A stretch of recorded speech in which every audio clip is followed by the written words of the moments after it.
Bonjour Léontine, bonjour à tous. Bonjour Camille, bonjour à tous.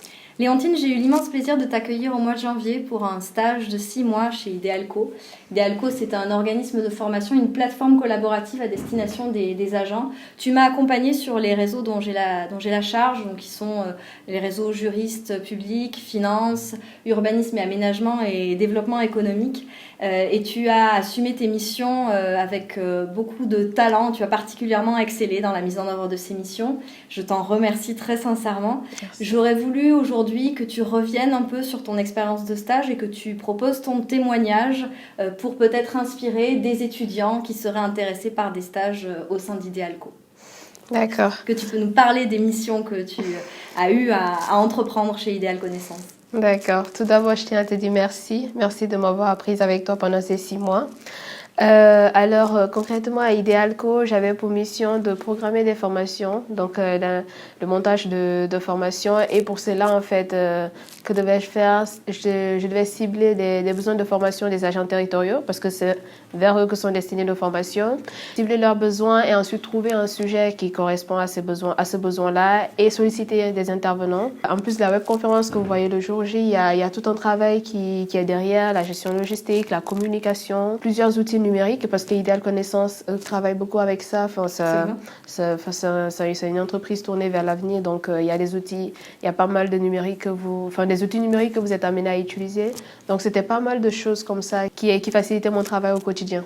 Tu as même eu à animer une webconférence à la fin de ton stage. Est-ce que c'était une expérience enrichissante pour toi? Très enrichissante. Cette expérience, c'était en gros le résultat de ce que j'ai appris et la démonstration de tout le travail d'Idéal, tout le travail de mise en place de formation, cibler le besoin de formation, contacter les intervenants, parler avec eux, échanger, prendre connaissance du contenu de la formation et proposer quelque chose le jour J. Est-ce que tu avais des compétences préalables, une connaissance de l'environnement des collectivités territoriales ou pas forcément? Alors, pas du tout, je dirais, parce que j'avais jamais été en contact avec l'administration, avec les agents territoriaux, leur mission, je savais pas.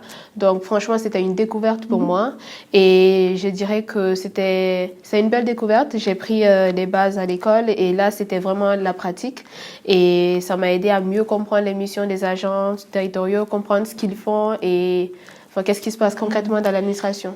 Tu n'étais pas dans un service de collectivité, pour autant tu avais une vision assez large des métiers de collectivité. Et est-ce que ça a suscité chez toi une vocation en fin de stage? Oui, parce que là j'étais comme en arrière-plan, je voyais à peu près ce qui se passait partout dans les collectivités, qu'est-ce qu'ils faisaient. Et je sais que j'ai longtemps été attirée par l'aménagement du territoire, la construction. Mais je savais pas concrètement par quel moyen passer ni où j'allais aller avec ça. Et en faisant ça, en fait, j'ai trouvé un amour dans le réseau urbanisme aménagement où on parlait beaucoup de projets d'aménagement, beaucoup de pratiques mises en place au sein des collectivités. Et c'est là que j'ai eu la réponse que voilà. À tes questions, ces questions que tu posais. Voilà. Et tu as envie de poursuivre donc dans cette voie-là à l'avenir, dans de prochains stages et puis dans ta vie professionnelle. C'est ça. Est-ce que tu pourrais donner quelques conseils à des étudiants qui souhaiteraient rentrer chez Idealco et qui se demandent un peu comment se passe le travail en équipe? Alors, moi, je dirais aux futurs étudiants stagiaires qui viennent ici, n'ayez surtout pas peur et soyez ouverts, soyez preneurs d'initiative. Demandez quand vous savez pas, parce que surtout pour les gens qui font leur première expérience comme moi, comme ce fut mon cas, on ne peut pas forcément toujours tout savoir. Donc, ici à Idéal, les gens sont vraiment disposés à répondre. Il y a vraiment un esprit d'entraide. Donc, il suffit que tu demandes à quelqu'un, à tes collègues stagiaires comme au RCP ou à n'importe qui d'autre. Ils peuvent te répondre ou tout simplement te diriger vers la personne qu'il faut pour répondre à tes questions. Donc, n'hésitez pas surtout. Et tu parlais d'initiative, tu en as pris beaucoup pendant le stage, beaucoup de choses que je vais pouvoir faire perdurer en ton absence. Je pense que Idealco, c'est aussi un endroit où on a le droit justement de proposer des initiatives et d'avoir des choses à dire, des méthodes à transformer, à changer en accord avec la personne qui encadre ton stage, et tu l'as extrêmement bien fait. Ouais, franchement, vos idées sont les bienvenues et elles sont toutes importantes, autant qu'elles sont. Quelles sont les compétences que tu as mises en œuvre pendant ton stage et que tu vas pouvoir réutiliser dans un futur poste en collectivité par exemple ou ailleurs?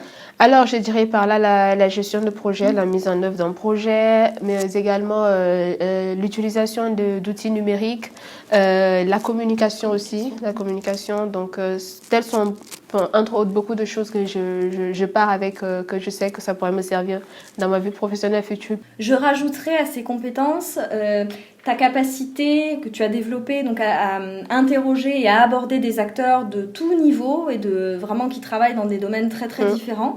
Ça, tu as pu le développer notamment sur des salons. Et puis, en termes de communication, eh bien, une capacité de synthèse, savoir vraiment utiliser les bons mots pour communiquer le plus justement possible, une capacité d'analyse également. Et ça, ce sont autant de compétences que l'on retrouve dans n'importe quel poste de gestionnaire de projet, de chef de projet, en collectivité ou ailleurs. Je terminerai ce petit témoignage en te remerciant très chaleureusement pour tout le travail accompli chez Idealco. C'est moi qui te remercie. Pour avoir fonctionné aussi bien en duo avec moi. Et Merci. je te souhaite de poursuivre avec le même engouement, le même enthousiasme tes prochaines missions dans l'avenir. Merci beaucoup, Léontine. Merci à toi, Camille.